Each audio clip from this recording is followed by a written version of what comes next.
Hello दोस्तों, स्वागत है आपका हमारे यूट्यूब चैनल पे। दोस्तों, आज हम बात करेंगे कि शेयर मार्केट के अंदर आप स्टॉक को रिसर्च कैसे कर सकते हो।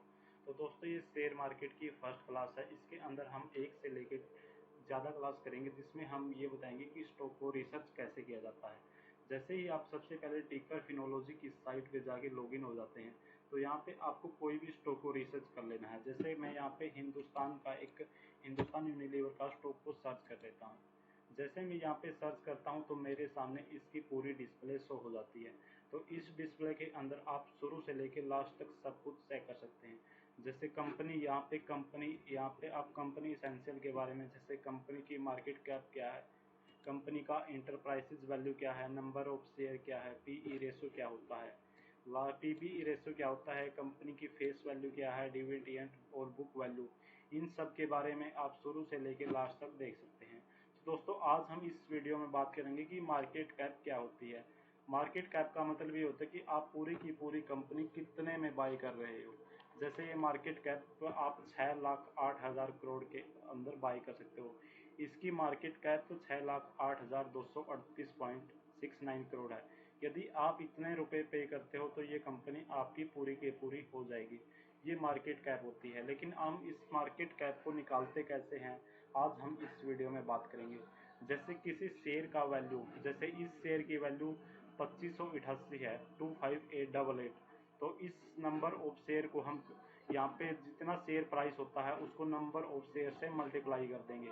जैसे यहाँ पे नंबर ऑफ शेयर हैं, यहाँ पे प्रॉफिट रही है, book value, cash, debit, promoter holding, share growth, ROC और नंबर ऑफ शेयर। इस तरह से आप यहाँ पे नंबर ऑफ शेयर चेक कर लेंगे कितना इसका नंबर ऑफ शेयर है। जैसे नंबर ऑफ शेयर 234 है, इस 234 को हम मल्टीप्लाई कर देंगे 2588 से।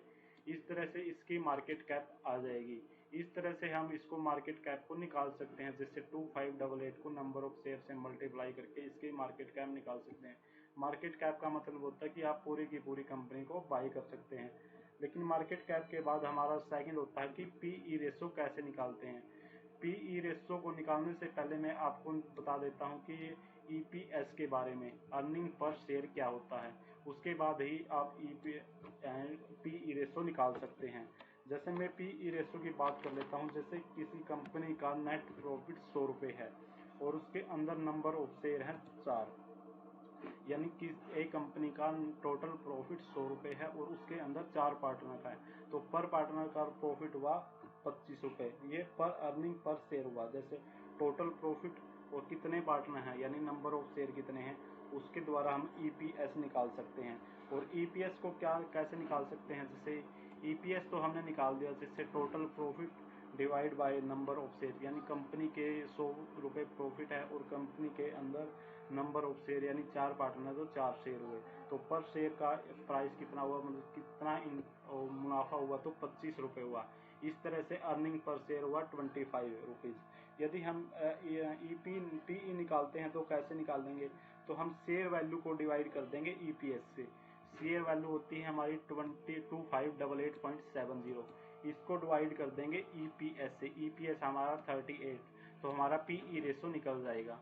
पीई रेशो का मतलब ये होता है कि आप एक कंपनी का कितने गुना मुनाफा कर रहे हैं। जैसे आप 1 रुपये पे करते हैं तो आपको, यानी यदि आप 67 पीई है, इसका मतलब ये है कि यदि हम 67 रुपये पे करते हैं तो हमें 1 साल के अंदर 1 रुपये मुनाफा होता है। किसी भी कंपनी का पीई रेशो मैटर करता है कि कई बार ये होता है कि पीई रेशो जितना ज़्यादा होगा या जितना कम होगा उससे शेयर वैल्यू, यदि किसी कंपनी का पीई रेशो ज़्यादा होता है, ये कंपनी के लिए अच्छा है या बुरा, ये हम इससे अगली वीडियो में देखेंगे। या फिर हम बताएंगे कि पीई रेशो के द्वारा प्रॉफिट के ऊपर कुछ असर पड़ता है या नहीं।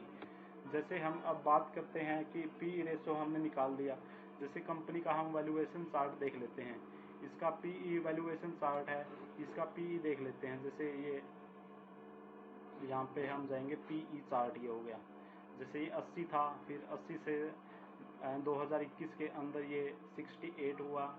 तो हम 1 साल का ये है कि हमारा ये 67 70, हम 5 साल का देख लेते हैं इसके अंदर कि 5 साल का पीई कितना हुआ। जैसे ये अक्टूबर 2017 के अंदर 53 था, अगस्त के अंदर ये 18 के अंदर 59 हुआ, 19 के अंदर ये 68 हुआ, 20 के अंदर ये 75 हुआ, 2021 के अंदर 78 और ये 2021 के अंदर ये 66, लेकिन अभी इसका पीई कितना है, 67 है। इस तरह से हमने पीई तो देख लिया कि किसी भी कंपनी का, लेकिन इसका प्रॉफिट देख लेते हैं कि 5 साल का प्रॉफिट था इसका 14, और 3 साल का था 13, और 1 साल का मतलब 10 हुआ। तो ये प्रॉफिट मतलब कुल मिला के ये प्रॉफिट घट रहा है। इसका मतलब ये है कि 5 साल पहले इसका प्रॉफिट 14 था, 1 साल का 13 है, और 3 साल का 13 है, और 1 साल का मतलब ये होता है कि पीई घट रहा है। तो इसका जैसे यहाँ पे पीई क्या था, घट रहा था। जैसे हम यहाँ पे जैसे ये 55 है, 60, यहाँ पे 70, ये पीई घट रहा है, तो इसका मतलब इसका प्रॉफिट भी घट रहा है। इस तरह से हम ये तो देख लेते हैं कि पीई घटने से प्रॉफिट भी घट जाता है, लेकिन किसी कंपनी में ऐसा नहीं होता। किसी और कंपनी को जैसे हम सर्च कर लेते हैं, जैसे हम कोलगेट को सर्च करते हैं कि कोलगेट का पीई बढ़ता है या घटता है, तो उसके प्रॉफिट पे कोई असर पड़ता है या नहीं। जैसे हमने कोलगेट का पीई सर्च किया, तो यहाँ पे कोलगेट का पीई सर्च करते हैं तो कोलगेट की ये पूरी लिस्ट आ गई, इसकी मार्केट कैप कितनी है। और जैसे हम इसका पीई देख लेते हैं, इसका पीई 5 साल का चेक करते हैं। इसका पीई 50 था ये 2017 में, ये 47 था, 50 है, और यहाँ पे अब कितना है, ये 40। यहाँ पे इसका पीई मतलब घट रहा है तो 42 है। और इसका प्रॉफिट ग्रोथ कितना है कि 5 साल में 13% था, 3 साल में 11% है, और 1 साल में मतलब 4.1। इसका पीई घट रहा है तो इसका भी ये दिखा रहा है। तो पीई के द्वारा हम अगली वीडियो में जानेंगे कि पीई घटने से क्या प्रॉफिट के ऊपर असर पड़ता है। बहुत सारे पॉइंट हैं जिसका पीई के द्वारा, और भी बहुत सारे पॉइंट है जिसको आप चेक कर सकते हैं। तो दोस्तों, यदि आप कोई भी कंपनी बाय करना चाहते हैं, जैसे आप ये कंपनी को बाय करना चाहते हैं, आपके पास 5 लाख करोड़ रुपए हैं, तो आप 6 लाख करोड़ हैं, तो आप सोचते हैं कि ये कंपनी में हिंदुस्तान यूनिलीवर को बाई कर लेता हूँ, तो आप किसी और कंपनी को भी बाई कर सकते हैं। जैसे यहाँ पे इसकी मार्केट कैप 6 लाख करोड़ है, तो हम किसी और कंपनी को, जैसे हम HDFC बैंक को देख लेते हैं, तो आप किसी भी कंपनी को यहाँ से बाई कर सकते हैं। तो यहाँ पे इसकी कंपनी 8,32,000 करोड़ है। यदि आपने ये कंपनी 2020 के अंदर देखी होती तो ये 5 लाख करोड़ रुपए की थी, यानी 3 लाख करोड़ रुपए इस कंपनी की मार्केट कैप ज़्यादा हो गई है 2 साल के अंदर। इस तरह से आप कंपनी की current market cap, PE ratio, और नंबर ऑफ शेयर या ईपीएस को देख सकते हैं। तो दोस्तों, इससे अगली वीडियो में हम इस जैसे PB ratio, face value, dividend, हर एक के ऊपर बात करेंगे। हम एक पूरी सीरीज बनाएंगे जिससे कि हम इसके बारे में अच्छे से जान सकें, डीपली नॉलेज ले सकें। तो दोस्तों, यदि आपको हमारी वीडियो पसंद आई तो वीडियो को लाइक, शेयर एंड